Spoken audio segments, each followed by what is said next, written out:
Hello everyone, in this video I'm going to show you how to press heavier. So some tips and strategies that I've picked up over the years, not only through coaching but my own training. So when you're lifting heavy, it's very important to get the setup right, your breathing and like activation patterns as well. So I'm going to cover a few different areas. First of all, how to pick up the weight.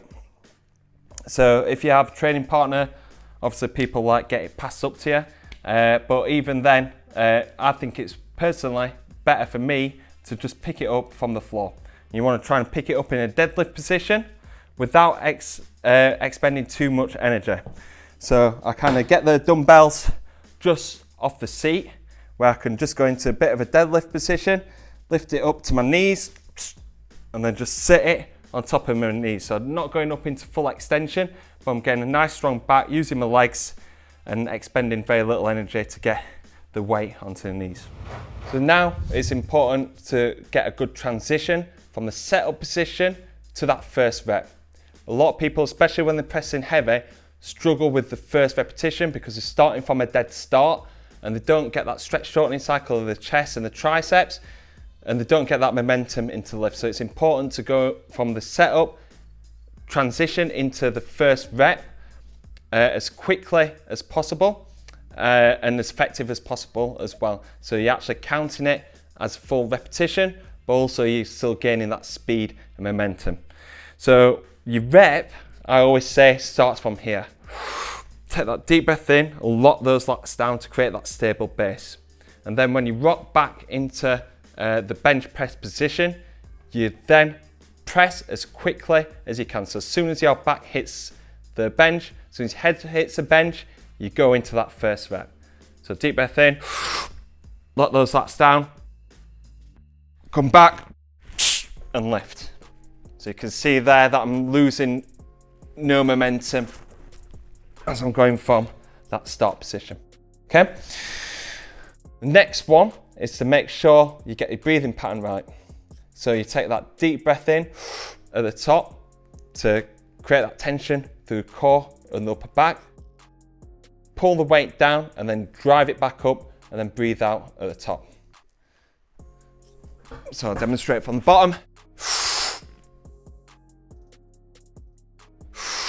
Deep breath in, hold it, and then drive it up. Always reset at the top, inflate, and then drive up. The next tip, you might notice that I have my elbows tucked in and I'm actually turning the dumbbells in.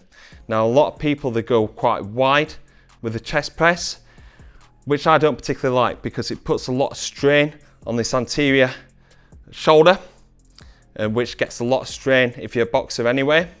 And also when we're pressing, it reduces that tricep activation as we're pressing through the movement. And this is really important when we're driving through that mid face and getting through that sticking point. You might see a lot of athletes, and you might have done it yourself, where you're trying to press and you're struggling to get through that sticking point. This is probably because your triceps aren't as strong. So what you want to do is keep strengthening up those triceps, elbows tucked in, and we're punching all the way through the movement. Elbows tucked in, drive it up, but then we're turning right at the very top. A little bit like a punch. So the reason why we actually turn at the top is because if we're keeping it turned in all the time, this is almost asking too much of your triceps. This is more like if you're looking for specific gains in tricep activation and tricep muscle strength, where you're keeping the hands parallel all the way through. So we're driving it up, so we're getting that full action of the arm and full activation of the chest muscles. Okay, the final point is to lift aggressively, but make sure that it's nice and controlled on the way down. A lot of people just see pressing as you're just driving it up and then dropping it back to the start point. Whereas what I like to do is when I'm pressing, nice and aggressive, I'm almost like pressing my body into the bench. This makes sure that I'm keeping nice solid contact points, hips, lower back and my upper back. I'm not kind of compensating by arching my back where you're using lower back muscles, because this doesn't make it as safe and as effective. But also what's really important is when you're bringing it down, is act like you're pulling the weight, not just letting it drop.